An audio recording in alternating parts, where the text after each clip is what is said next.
வணக்கம்.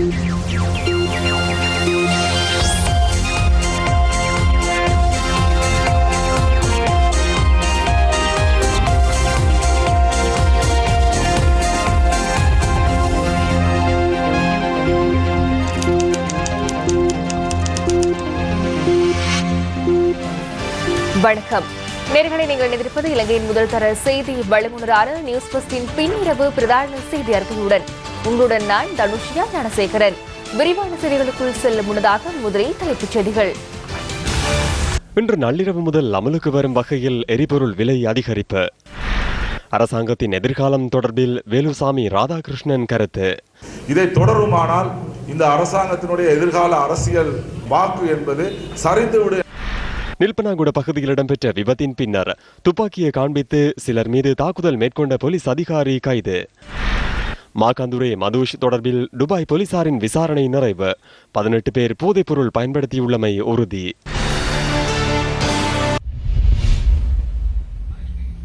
இனி விரிவான செய்திகள். இன்று நள்ளிரவு முதல் அமலுக்கு வரும் வகையில் எரிபொருள் விலை அதிகரிக்கப்பட உள்ளதாக நிதி அமைச்சு அறிவித்துள்ளது. எரிபொருள் விலை சூத்திரத்திற்கேற்ப ஒக்டேன் 92 ரக பெட்ரோல் 6 ரூபாவினால் அதிகரிக்கப்பட உள்ளது. ஒக்டேன் 95 ரக பெட்ரோல் 5 ரூபாவினாலும் ஆட்டோ டீசல் 4 ரூபாவினாலும் அதிகரிக்கப்பட உள்ளன. சூப்பர் டீசல் 1 லிட்டரின் விலை 8 ரூபாவினால் அதிகரிக்கப்பட உள்ளதாக நிதி அமைச்சு தெரிவித்துள்ளது. மினுவாங்கொடை நில்பனகொட பிரதேசத்தில் விபத்தொன்றின் பின்னர் 3 தாக்கப்பட்டதாக கூறப்படும் சம்பவம் தொடர்பில் போலீஸ் உத்தியோகத்தர் ஒருவர் சந்தேகத்தின் பேரில் கைது செய்யப்பட்டுள்ளார். மினுவாங்குடை நில்பனாகுட பிரதேசத்தில் நேற்றிரவு 9 மணி அளவில் 2 மோட்டார் சைக்கிள்கள் மோதியதில் இந்த விபத்து இடம்பெற்றுள்ளது.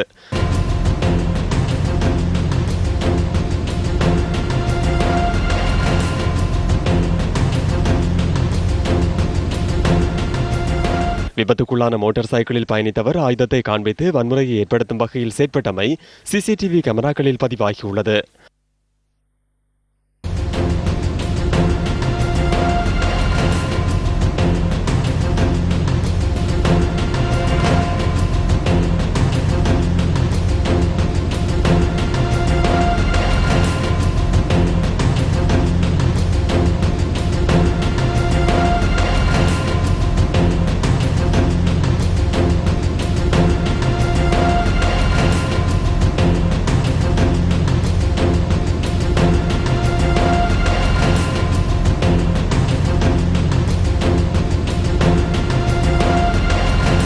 ஆயுதத்துடன் வந்த நபர் அங்கிருந்த சிலரை தாக்கியதன் பின்னர் அருகிலுள்ள வாகன திருத்தமிடம் ஒன்றுக்குள் நுழைந்து அங்கிருந்த ஒருவரையும் தாக்கியுள்ளார்.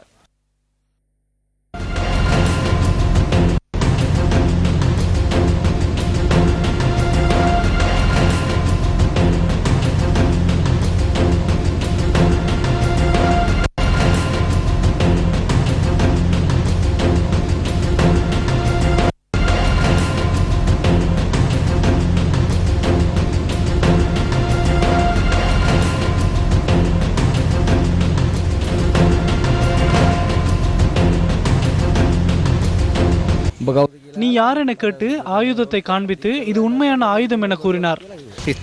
கைத்துப்பாக்கியால் தாக்க முற்பட்டார். அந்த அப்பாவியை பார்த்து துப்பாக்கியை நீட்டினார். அவருக்கு 4 பிள்ளைகள் உள்ளனர்.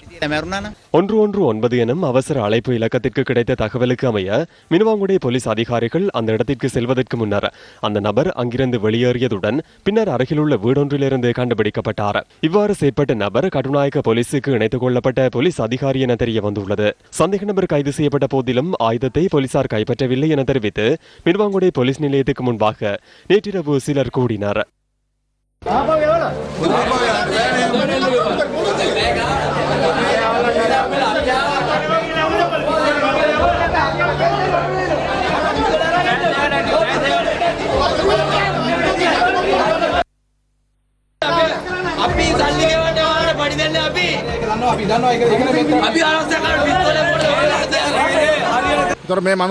இவர் போலீசுக்கு என்ன கூறினார் என எமக்கு சரியாக தெரியாது. பாதாள குழுவை சேர்ந்தவரா என்றும் தெரியாது. இவர் கொண்டு வந்த கைத்துப்பாக்கி கைப்பற்றப்பட்டுள்ளதா என மக்கள் வினவினர். போலீசார் இது குறித்து எமக்கு தெரிவிக்கவில்லை. 9 மணி அளவில் அவர் கைது செய்யப்பட்டார். நாம் அதிகாலை 2 மணி வரை போலீசில் இருந்தோம். அந்த வேளையில் கூட அவரின் கைத்துப்பாக்கி கைப்பற்றப்படவில்லை. அதுவே பிரச்சனை. அந்த கைத்துப்பாக்கிக்கு என்ன நடந்தது? கட்டுநாயக்க போலீசின் புலனாய்வு பிரிவு அதிகாரி என அடையாள அட்டையை காண்பித்து தாக்கினார். துப்பாக்கியை எடுத்து தயார்படுத்தினார். இந்த சம்பவத்தில் காயமடைந்த மூவர் மின்வாங்குடை கிராமிய வைத்தியசாலையில் சிகிச்சை பெற்று வருவதாக எமது பிராந்திய செய்தியாளர் குறிப்பிட்டார். நேராக மோதியதால் நான் தூக்கி எறியப்பட்டேன். 2-3 நிமிடங்களில் அவருக்கு அருகில் சென்றேன். ஏன் இவ்வாறு வந்தீர்கள் என வினவியதும் ஆயுதத்தை காண்பித்தார். மோட்டார் சைக்கிளுக்கு நட்டையீடு வழங்குவதாக கூறினார். என்னையும் தாக்கினார். வடிகானுக்குள் விழுந்தேன். தலையிலும் காயம் ஏற்பட்டது.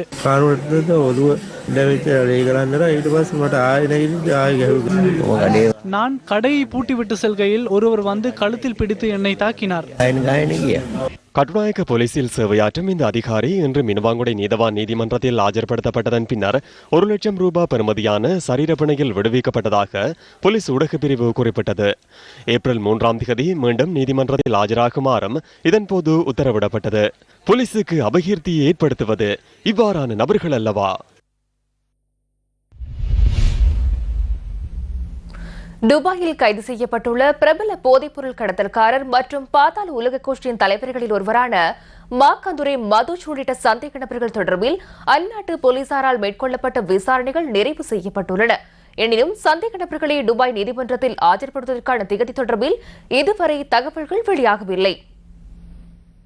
மாக்கந்துரை மதுஷுடன் பிரபல பாடகரான அமல் பெரேரா, அவருடைய மகனான நந்திமால் பெரேரா மற்றும் நடிகர் ராயன் வேங் ராயின் உள்ளிட்ட சந்தேக நபர்கள் கடந்த 5ஆம் தேதி துபாயில் அந்நாட்டு போலீசாரால் கைது செய்யப்பட்டனர். கைது செய்யப்பட்டவர்களில் பிரபல பாடகரான அமல் பெரேரா மற்றும் அவருடைய மகனான நந்திமால் பெரேரா ஆகியோர் சார்பில் துபாய் போலீசாரிடம் ஆவணங்களை சமர்ப்பிப்பதற்கு சட்டத்தரணி உதுல் பிரேமரத்ன உள்ளிட்ட குழுவினர் துபாய்க்கு சென்றுள்ளனர். துபாயில் கைது செய்யப்பட்டுள்ளவர்களின் சரியான எண்ணிக்கை இதுவரை தமக்கு கிடைக்கவில்லை என சட்டத்தரணி உதுல் பிரேமரத்ன நியூஸ் ஃபர்ஸ்டுக்கு குறிப்பிட்டார். எனினும் கைது செய்யப்பட்டவர்களில் 18 பேர் போதைப்பொருள் பயன்படுத்தியுள்ளமை போலீஸ் விசாரணைகளில் உறுதியாகியுள்ளதாகவும் அவர் கூறியுள்ளார். போதைப்பொருள் கடத்தல் தொடர்பில் இவர்களில் எவர் மீதும் இதுவரையில் குற்றச்சாட்டு முன்வைக்கப்படவில்லை. போதைப்பொருள் பாவனை தொடர்பிலேயே குற்றச்சாட்டு முன்வைக்கப்பட்டுள்ளது. அமல் மற்றும் நதீமால் சார்பில் ஆஜராகி போலீஸ் நிலையத்தில் விடயங்களை முன்வைக்க எதிர்பார்க்கின்றோம். நீதிமன்றத்தில் அல்ல. அவர்களை விடுவிப்பதற்காக போலீசாருக்கு விடயங்களை எடுத்து கூறுவோம். குறிப்பாக இந்த போதைப்பொருள் பாவனை இலங்கையில் மேற்கொள்ளப்பட்டதா, இங்கு வந்ததன் பின்னர் மேற்கொள்ளப்பட்டதா என்பது தொடர்பில் ஆராயப்படும். இவர்கள் இங்கு இசை நிகழ்ச்சி ஒன்றில் கலந்து கொள்வதற்காக மாத்திரமே வந்துள்ளனர். அழைப்பு விடுத்தவர்கள் அதனை முன்வைத்து விடுதலை செய்வதற்கு முயற்சி செய்வர். தவறியாவது அந்த முயற்சி கைகூடவில்லை என்றால் இவர்களை மீண்டும் நீதிமன்றத்தில் ஆஜர்படுத்தினால் ஆக குறைந்தது 3 வருடங்கள் சிறை தண்டனை அனுபவிக்க வேண்டிய நிலை ஏற்படும். இலங்கை சட்டத்தரணிகள் என்ற வகையில் எம்மால் துபாய் நீதிமன்றத்தில் ஆஜராக முடியாது. எனினும் போலீஸ் நிலையத்திற்கு எமது விடயங்களை தெளிவுபடுத்த முடியும். அதற்காக அமல் மற்றும் நதிமாலின் உறவினர்களிடம் ஆவணங்களில் கைச்சாத்திட்டதன் பின்னரே நாம் இங்கு வந்துள்ளோம். அதனை இலங்கையில் உள்ள துபாய் தூதுவர் ஆலயத்தில் உறுதிப்படுத்தியுள்ளோம். அதனால் அவர்கள் சார்பில் நீதிமன்றத்தில் ஆஜராக முடியும். அத்துடன் இங்கு சட்டத்தரணிகளின் உதவியையும் பெற்றுக்கொள்ள முடியும்.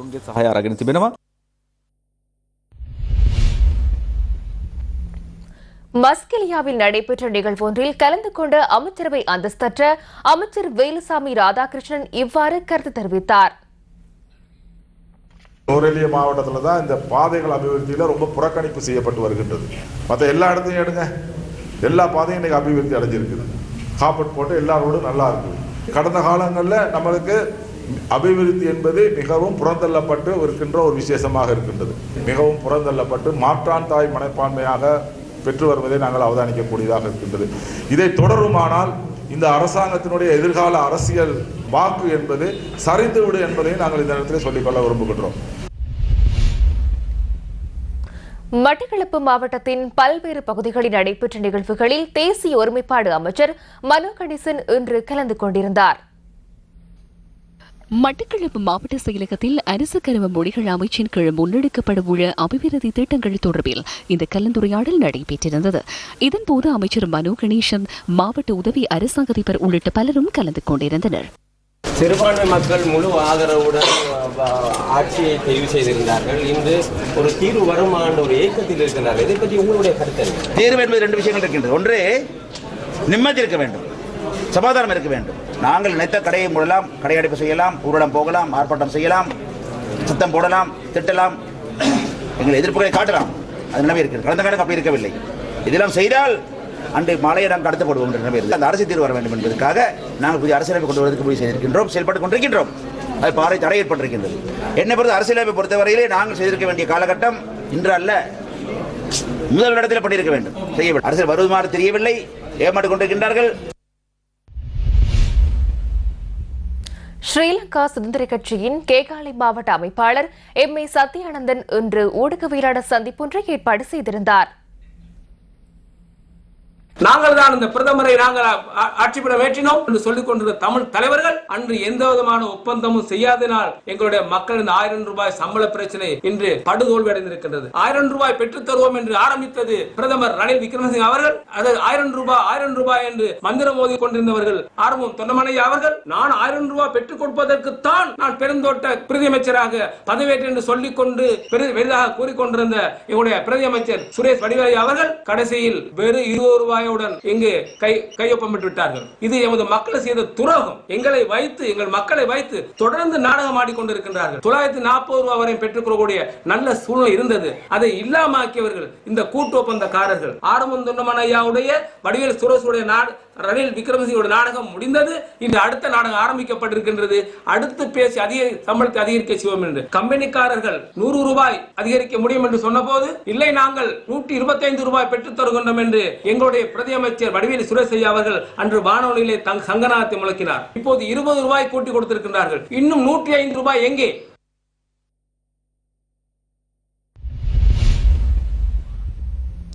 குமாரபுரம் படுகொலையின் 23வது நினைவு தினம் இன்றாகும்.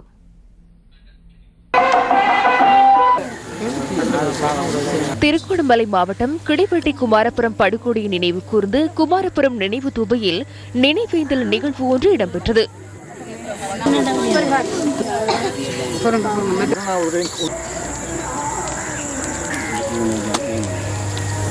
படுகொலை செய்யப்பட்டவர்களின் உறவினர்களால் இந்த நினைவேந்தல் ஏற்பாடு செய்யப்பட்டது. உண்மையிலே இந்த குடும்பங்கள் இந்த சில வழக்குகளிலே கொழும்புக்கு மாற்றினாங்க. இந்த கொழும்புக்கு அந்த வழக்கு சம்பந்தமாக உள்ளவர்கள் சென்று வருவதிலே பலவிதமான திட்டமிட்ட கெடுபிடிகள், அவர்களை பஸ்ஸில் மறைத்து அந்த ஒரு தரம் 2 தரத்தோடு அந்த வழக்குகளுக்கு போக முடியாத தடுக்கின்ற சம்பவங்கள் எல்லாம் இந்த நாட்டிலே நடைபெற்றிருக்கின்றது.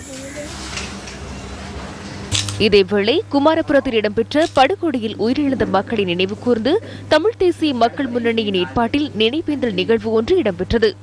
தமிழ் தேசிய மக்கள் முன்னணியின் யாழ்ப்பாண காரியாலயத்தில் இந்த நினைவேந்தல் இடம்பெற்றது. இந்த குற்றவாளிகள் தப்பித்துக் கொண்டதற்கு என்னை பொறுத்தவரையிலே தமிழ் தேசிய கூட்டமைப்பினர் உடந்தையாக இருந்திருக்கின்றார்கள். இந்த கூட்டமைப்பினரே ஜெனீவாவுக்கு சென்று அங்கே கேட்டிருந்தார்கள். அதாவது 15ஆம் ஆண்டு ஆகஸ்ட் பாராளுமன்ற தேர்தலுக்கு பின்னர் 15 செப்டம்பரிலே ஜெனீவாவுக்கு சென்று கூறியிருந்தார்கள், இந்த ரணில் மைத்திரி ஆட்சி என்றது ஒரு தமிழர்களுக்கு கிடைத்திருக்கிற ஒரு வரப்பிரசாதம், அது ஒரு நெல்லாட்சி, நாங்கள் அது ஒரு இதயத்தால் இணைந்திருக்கிறோம் அவர்களோடு. ஆகவே அந்த அரசு மீது எங்களுக்கு பரிபூர்ணமான நம்பிக்கை இருக்கிறது. அது ஒரு தேசிய அரசாங்கம். அந்த அரசாங்கம் இந்த படுகொலையெல்லாம் விசாரித்து எங்களுக்கு நீதி தரும் என்ற நம்பிக்கை எங்களுக்கு இருக்கிறது என்று சொல்லி ஜெனீவாவுக்கு சென்று 47 நாடுகளையும் கேட்டுக்கொண்ட அடிப்படையிலே அந்த நாடுகள் இலங்கைக்கு உள்ளக விசாரணை செய்வதற்கான சந்தர்ப்பத்தை வழங்கினார்கள். கூட்டமைப்பு சுமந்திரன் தலைமையிலே சென்று அந்த கும்பல் அந்த வாய்ப்பை பெற்றுக் கொடுத்த பிற்பாடுதான் இந்த இவர்கள் சொன்ன இந்த இணைந்து உருவாக்கிய தேசிய அரசு, இவர்கள் இதயத்தால் இணைந்திருந்த இந்த தேசிய அரசாங்கம் இந்த தீர்ப்பை வழங்கியிருக்கிறது. நாங்கள் ஐநாவின் முன்பாக எங்களுடைய இந்த விடயங்கள் பாரப்படுத்தப்பட்டிருக்கின்ற பொழுது வெறுமனே நாங்கள் 18 மாதங்களை தமிழ் தேசிய கூட்டமைப்பு அரசாங்கத்துக்கு அளித்திருக்கிறது. அதற்கு பிறகு 2 வருடங்களை அளித்து மொத்தமாக 42 மாதங்கள் அளிக்கப்பட்டிருக்கிறது. சர்வதேசத்தில் உங்களுக்கு தெரியும், நவநீதம் பிள்ளை அம்மையார் அவர்கள் எங்களுடைய ஐநா மனித உரிமை சபையிலே தலைவியாக இருந்து ஒரு சர்வதேச விசாரணை ஒன்றுக்காக ஒரு 3 நடுவர் குழாம் சேர்ந்த ஒரு குழாமை நியமித்திருந்தார். எங்களுடைய இலங்கையிலே இந்த மக்கள் பாதிக்கப்பட்ட தமிழ் மக்களும் ஒரு தீர்வை எட்ட வேண்டும் என்று இந்த நிபுணர்களை அங்கே நியமித்து போயிருக்கிறார். ஐக்கிய தேசிய கட்சிக்கான புதிய தொகுதி அமைப்பாளர்கள் 6 பேர் இன்று நியமிக்கப்பட்டுள்ளனர். அலரி மாளிகையில் இன்று நடைபெற்ற நிகழ்வின் போது புதிய அமைப்பாளர்களுக்கான நியமன கடிதங்களை பிரதமர் ரணில் விக்ரமசிங்கே கையளித்தார். பாராளுமன்ற உறுப்பினர் காவிந்த ஜெயவர்தன நீர்கொழும்பு தொகுதி அமைப்பாளராக நியமிக்கப்பட்டுள்ளார்.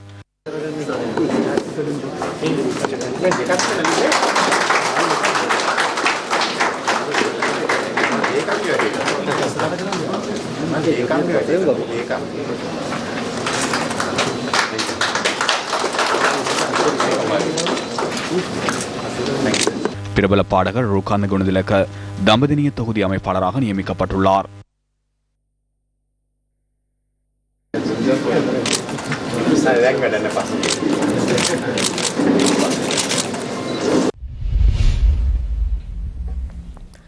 பொகவந்தலாவை நகர் ஈழத்து பழனி ஸ்ரீ தண்டாயுதபாணி சுவாமி ஆலய மகோற்சவ பெருவிழாவில் இன்று ரதோற்சவம் நடைபெற்றது. இன்று காலை முதல் நடைபெற்ற பூஜை வழிபாடுகளை அடுத்து சண்முக பெருமானுக்கு சண்முக அர்ச்சனை நடைபெற்றது.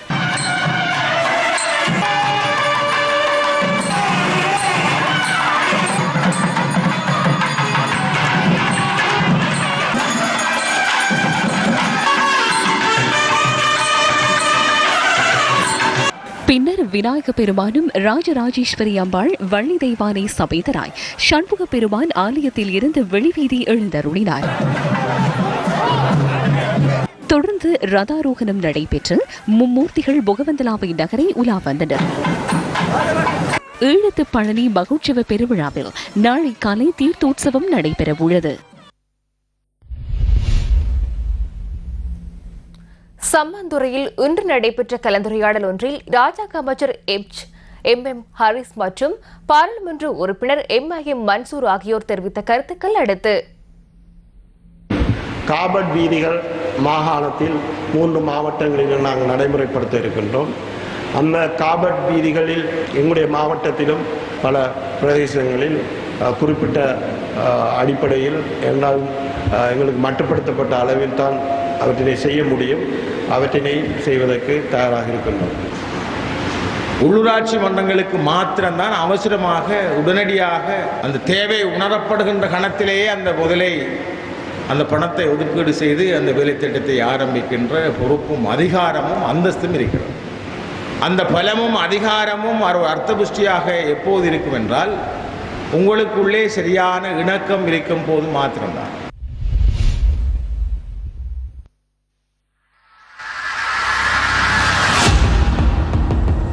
மத்திய வங்கி பிணை முறி மோசடிக்காரர்களுக்கு தண்டனை வழங்கப்படும் என நம்புகின்றீர்களா?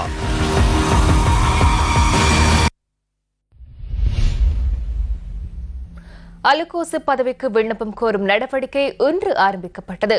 மரண தண்டனை விதிக்கப்பட்டுள்ள பாரிய போதைப்பொருள் கடத்தல்காரர்களுக்கு தண்டனையை அமல்படுத்துவதற்காக ஜனாதிபதி எடுத்துள்ள தீர்மானங்களை செயற்படுத்தும் நோக்கில் இந்த நடவடிக்கை முன்னெடுக்கப்பட்டுள்ளதாக சிறைச்சாலைகள் திணைக்களம் தெரிவித்துள்ளது. எதிர்வரும் 25ஆம் தேதி வரை விண்ணப்பங்களை அனுப்பி வைக்க முடியும் என அறிவிக்கப்பட்டுள்ளது. மரண தண்டனையை நிறைவேற்றுவதற்கான வசதிகளை துரிதமாக மேற்கொள்ளுமாறு நீதி மற்றும் சிறைச்சாலைகள் மறுசீரமைப்பு அமைச்சு விடுத்துள்ள அறிக்கைக்கு அமைய இந்த நடவடிக்கை எடுக்கப்பட்டுள்ளதாக சிறைச்சாலைகள் திணைக்களம் தெரிவித்துள்ளது.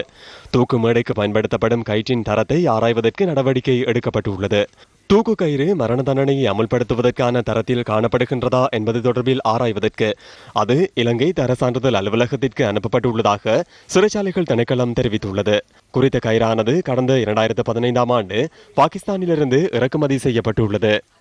இந்த தூக்கு கயிற்றின் தரம் தொடர்பில் ஏதேனும் சிக்கல் காணப்படும் பட்சத்தில் தரமான புதிய தூக்கு கயிற்றை வெளிநாட்டிலிருந்து விரைவில் இறக்குமதி செய்வதற்கும் நடவடிக்கை எடுக்கப்படும் என சிறைச்சாலைகள் திணைக்களம் சுட்டிக்காட்டியுள்ளது. பாரிய குற்றச்செயல்களில் ஈடுபட்டு மரண தண்டனை விதிக்கப்பட்டுள்ள 1242 பேரில் 806 பேர் மேன்முறையீடு செய்துள்ளதாக சிறைச்சாலைகள் திணைக்கள தரவுகள் தெரிவிக்கின்றன. மரண தண்டனை விதிக்கப்பட்டவர்களில் 25 பேர் பாரதூரமான விதத்தில் போதைப்பொருள் கடத்தலில் ஈடுபட்டவர்கள் என தெரிவிக்கப்பட்டுள்ளது.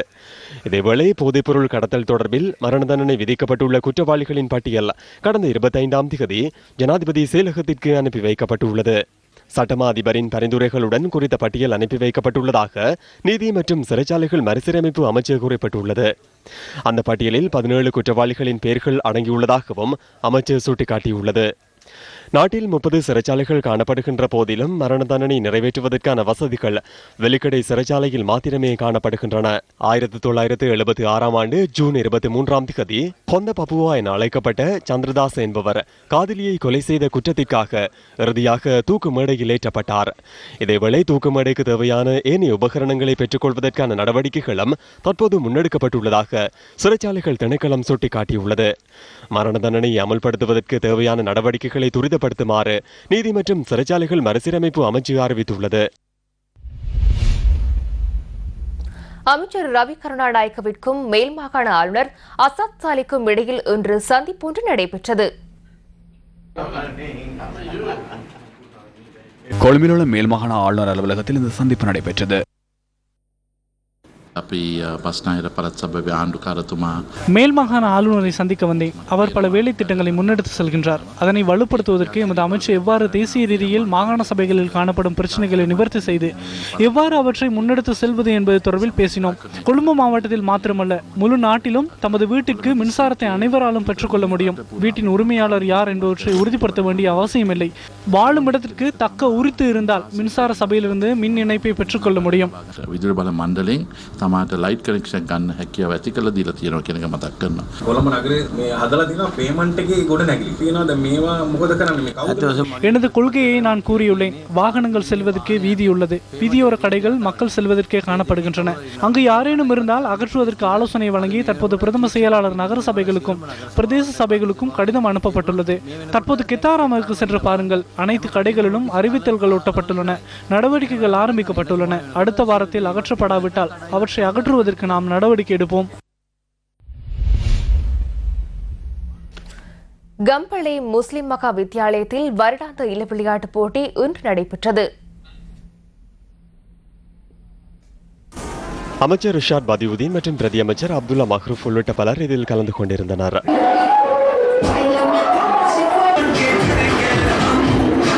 மாணவர்களை சிறந்த ஒழுக்கமுள்ள மாணவர்களாக, சிறந்த பெறுபேறுகள் எடுக்கின்ற மாணவர்களாக, சிறந்த நாளைய தலைவர்களாக இவர்களை கொண்டு வருவதற்கு ஊரவர்கள், பெற்றோர்கள், எங்களுடைய அதிபரோடு, பிரதி அதிபர், ஆசிரியர்களோடு ஒத்துழைப்பு செய்து நீங்கள் இந்த கல்லூரியிலே ஒரு பாரிய முன்னேற்றகரமான மாணவ செல்வங்களாக இவர்களை உருவாக்க முயற்சி செய்யுங்கள். நான் 8ஆம் ஆண்டு 9ஆம் ஆண்டு கம்பள ஜெயராவிலே கல்வி கற்ற போது இந்த மைதானத்தில் இருந்து நான் தேசிய மட்டத்திலே பல சாதனைகளை நான் அன்று நிகழ்த்தியிருக்கின்றேன். கடந்த 40-50 வருட காலமாக இந்த நாட்டினுடைய இராணுவ மற்றும் நேவி, ஏர்ஃபோர்ஸ் போன்ற பகுதிகளிலும் சிவில் நிர்வாண போலீஸ் பிரிவிலும் இந்த பிரதேசத்தில் கல்வி கற்றவர்கள் தான் ஆர்மி கேடேட், போலீஸ் கேடேட் என்கின்ற வகையிலே அன்று உள்வாங்கப்பட்டார்கள். இது இந்த மண்ணுக்கு ஒரு சிறப்பாகும். சட்டவிரோத கேபிள் இணைப்பு தொடர்பில் யாழ் நீதவான் நீதிமன்றத்தால் பிறப்பிக்கப்பட்ட உத்தரவிற்கு எதிராக யாழ் மேல் நீதிமன்றத்தால் தாக்கல் செய்யப்பட்ட மேன்முறையீட்டு மனு மீதான விசாரணை இன்று நடைபெற்றது. யாழ் மேல் நீதிமன்ற நீதிபதி அன்னலிங்கம் பிரேம்சங்கர் முன்னிலையில் இந்த வழக்கு இன்று விசாரணைக்கு எடுத்துக் கொள்ளப்பட்டது. யாழ் மாநகர சபைக்குட்பட்ட பகுதிகளில் தனியார் நிறுவனம் ஒன்று கேபிள் இணைப்புகளை வழங்குவதற்காக கம்பங்களை நாட்டியமைக்கு எதிராக நீதவான் நீதிமன்றத்தில் ஏற்கனவே வழக்கு தாக்கல் செய்யப்பட்டது. மாநகர சபையின் அனுமதியின்றி குறித்த நடவடிக்கை முன்னெடுக்கப்பட்டுள்ளதாக தெரிவித்து கம்பங்களை அகற்ற நீதிமன்றம் அனுமதி வழங்கியமைக்கமைய மாநகர சபையால் கம்பங்கள் அகற்றப்பட்டன. கேபிள் இணைப்புக்கான கம்பங்கள் அகற்றப்பட்டமை சட்டவிரோதமானது என யாழ் மேல் நீதிமன்றத்தில் மனுதாரர்கள் சார்பில் இன்று ஆஜராகிய சட்டத்தரணிகள் கூறியுள்ளனர். இந்த விடயம் தொடர்பில் நீதவான் நீதிமன்றத்தில் பிறப்பிக்கப்பட்ட உத்தரவு தவறானது எனவும் அவர்கள் கூறியுள்ளனர். போலீசாரின் விசாரணைகள் நிறைவு செய்யப்படாத நிலையில் நீதவான் விசாரணைகளை நிறைவு செய்ததாகவும் மனுதாரர்கள் மன்றுக்கு அறிவித்துள்ளனர். அதற்கமைய இந்த வழக்கு விசாரணையை எதிர்வரும் 27ஆம் தேதி வரை ஒத்திவைத்து யாழ் மேல் நீதிமன்ற நீதிபதி இன்று உத்தரவிட்டார்.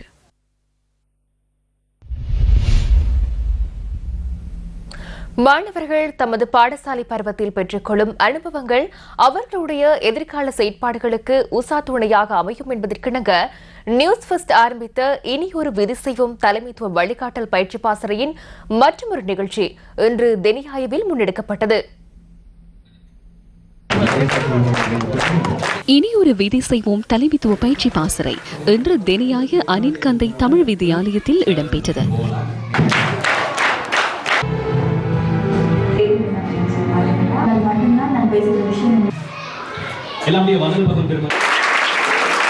தெனியாயவில் முதன்முறையாக இந்த செயல்திட்டம் முன்னெடுக்கப்பட்டுள்ளது.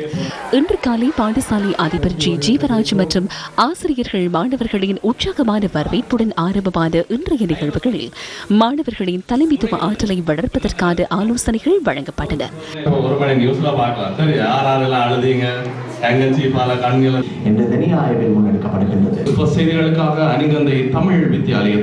இதேவேளை நியூஸ் ஃபர்ஸ்ட் அதிகாரிகளின் வழிகாட்டலில் செய்தி அறையில் இடம்பெறும் செயற்பாடுகள் தொடர்பில் மாணவர்களுக்கு விளக்கமளிக்கப்பட்டதுடன் மாணவர்களின் செய்முறைகளும் இடம்பெற்றன. பாடசாலையில் மாணவர்களை வகுப்பறைக்குள் முடங்கி கிடைக்கிற நிலவரத்தில் இருந்து மாணவர்களை தலைமைத்துவம் தொடர்பாக விழிப்புணர்வுகளையும் மாணவர்கள் உற்சாகப்படுத்துதான வேலைத்திட்டங்களையும் நியூஸ் ஃபர்ஸ்ட் நிறுவனத்தினூடாக இன்றைய தினம் எமது பாடசாலையிலே நடைபெறுவதற்கு கிடைத்ததான இந்த சந்தர்ப்பத்துக்கு நான் முதலாவதாக அனைவருக்கும் நன்றியை தெரிவித்துக் கொள்வதோடு இந்த நிகழ்ச்சி மூலமாக உண்மையில் நான் நினைக்கிறேன் எமது மாணவர்கள் தலைமைத்துவம் தொடர்பான பல அறிவுகளை பெற்றுக்கொண்டார்கள் என்று நான் நம்புகிறேன். தலைமைத்துவ பண்புகளையும் அதை எவ்வாறு பயன்படுத்தி கொள்ள வேண்டும் என்பதனையும் நியூஸ் ஃபர்ஸ்ட் சக்தி குழுவினர் எங்களுக்கு சொல்லி தந்தாங்க. தலைமைத்துவம் என்றால் என்ன, அது பற்றி நம்ம எப்படி விளங்கி கொள்கிறோம், யார் யாருக்கு உதவி செய்யணும், அதெல்லாம் சொல்லிக் கொடுத்த இந்த நியூஸ் ஃபர்ஸ்ட் குழுவுக்கு நன்றியை தெரிவித்துக் கொள்கிறோம். பாராளுமன்ற உறுப்பினர் சமிந்த விஜயசிறியின் சாரதியை எதிர்வரும் 18ஆம் தேதி வரை விளக்கமறியல் வைக்குமாறு நீதிமன்றம் உத்தரவிட்டுள்ளது. பண்டாரப்பள்ளியில் நேற்று நடைபெற்ற மோதல் ஒன்று தொடர்பில் அவர் கைது செய்யப்பட்டுள்ளார். போதைப்பொருள் ஒழிப்பு பிரிவின் அதிகாரிகள் சிலருக்கும் பாராளுமன்ற உறுப்பினர் சமிந்த விஜயஸ்ரீ அவரின் பாதுகாப்பு உத்தியோகத்தர் மற்றும் சாரதிக்கும் இடையில் நேற்று மாலை 6:30 அளவில் மோதல் இடம்பெற்றுள்ளதாக போலீசார் தெரிவித்தனர். அதன்போது காயமடைந்த போதைப்பொருள் ஒழிப்பு பிரிவின் போலீஸ் கான்ஸ்டபிள் தற்போது பண்டாரவளை வைத்தியசாலையில் சிகிச்சை பெற்று வருகின்றார். தமக்கு தாக்குதல் மேற்கொள்ளப்பட்டதாக தெரிவித்து சமிந்த விஜயஸ்ரீயின் சாரதியும் தியத்தலாவ வைத்தியசாலையில் அனுமதிக்கப்பட்டு சிகிச்சை பெற்று வந்த நிலையில் இன்று கைது செய்யப்பட்டுள்ளார். அவர் தற்போது சிறைச்சாலை அதிகாரிகளின் பாதுகாப்பின் கீழ் பதுளை வைத்தியசாலையில் சிகிச்சை பெற்று வருவதுடன் அவர் அடையாள அணிவகுப்புக்கு உட்படுத்தப்பட உள்ளார். இலங்கை கிரிக்கெட் நிறுவன தேர்தலுக்காக தாக்கல் செய்யப்பட்ட மனு மேன்முறையீட்டு குழுவால் நிராகரிக்கப்பட்டமை தொடர்பில் தெளிவூட்டுவதற்காக மோகன் டி சில்வா உள்ளிட்ட தரப்பினர் இன்று ஊடகவியலாளர் சந்திப்பொன்றை ஏற்பாடு செய்திருந்தனர். கடந்த வெள்ளிக்கிழமை ஊடகங்களின் மூலமே இதனை அறிந்து கொண்டோம். நாம் நிராகரிக்கப்பட்டமைக்கான காரணம் இதுவரையில் அறிவிக்கப்படவில்லை. எங்கள் தரப்பில் எவ்வித தவறுகளும் ஏற்படவில்லை என அவர்களுக்கு நன்றாக தெரியும். நிச்சயமாக நாம் நீதிமன்றத்துக்கு செல்ல எதிர்பார்த்துள்ளோம். அவர்கள் 14 நாட்கள் தேர்தலை பிற்போட்டார்கள். எதற்காக அவர்கள் அதனை செய்தனர்? நான் அதற்கு எதிர்ப்பு தெரிவித்து தேர்தல் குழுவுக்கு கடிதம் ஒன்றை அனுப்பினேன். இந்த நடவடிக்கை சட்டத்துக்கு முரணானது எனவும் அதனை செய்ய வேண்டாம் எனவும் கூறினேன். தேர்தலுக்காக திகதி ஒன்றை நிர்ணயித்ததன் பின்னர் எந்த நாட்டில் திகதி மாற்றமடையும்? நீதிமன்றத்தில் நிலையானதொரு தீர்வு கிடைக்கும் என எதிர்பார்க்கின்றோம். அவர்களது விருப்பத்திற்கு ஏற்றாற்போல அமைத்துக் கொண்ட சில விடயங்களை அகற்றவும் எதிர்பார்த்துள்ளோம். இதுவே எமது நிலைப்பாடாகும்.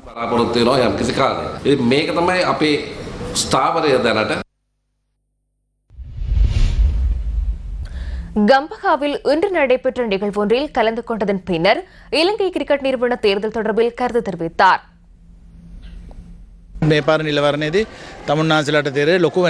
இந்த முறை தேர்தலில் பாரிய மாற்றம் ஒன்று ஏற்படும். அதேபோல நாட்டில் தற்போது சட்டம் அமுல்படுத்தப்படுவதால் தகுதியற்றவர்கள் நீதிமன்றங்களை நாடினாலும் நீதிமன்ற தீர்ப்பு சரியானதாக அமையும். 21ஆம் திகதி நாம் தேர்தலில் வெற்றியீட்டியதன் பின்னர் தேசிய அணியின் பொறுப்பை எனக்கு தருவதாக அவர்கள் கூறியுள்ளனர். கிரிக்கெட்டில் என்ன செய்ய வேண்டும் என்பது எனக்கு நன்றாக தெரியும். சில வீரர்கள் இதற்கு எதிர்ப்பு தெரிவிக்கக்கூடும். எனினும் நாட்டுக்காக கிரிக்கெட் விளையாடக்கூடிய, நாட்டை நேசிக்கின்ற, தமது பைக்குள் பணத்தை போட்டு நிரப்பிக் கொள்ளாத சில வீரர்களை உருவாக்க வேண்டும் என்பதே என்னுடைய தேவையாக காணப்படுகின்றது. அதனை செய்ய முடியும். உண்மையில் இந்த வீரர்களிடம் தவறு காணப்படவில்லை. வீரர்களை ஆட்ட நிர்ணயத்துக்கு உட்படுத்தியும் பணத்துக்கு அடிபணிய வைத்தும் குழப்புவது நிர்வாகமே ஆகும். இந்த நிர்வாகத்தில் நீடிக்கின்றவர்கள் அனைவரும் சூதாட்டக்காரர்கள். சூதாட்டக்காரர்களை அகற்றும் பட்சத்தில் பட்சத்தில் சிறந்த கிரிக்கெட் வீரர்களை உருவாக்க முடியும். அது தொடர்பில் எனக்கு பாரிய பொறுப்பு இருக்கின்றது. தேர்தலுக்கு பின்னர் சில மாதங்கள் மாத்திரமே உலகக்கிண கிரிக்கெட் தொடருக்கு எஞ்சியுள்ளது.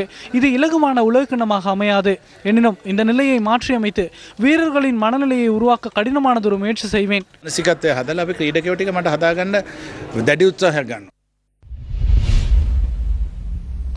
இத்துடன் நியூஸ் ஃபர்ஸ்டின் பின்னிரவு பிரதான செய்தி அறிக்கை நிறைவடைகின்றது. மீண்டும் சந்திக்கலாம் காலை நேர பிரதான செய்திகளுடன். வணக்கம்.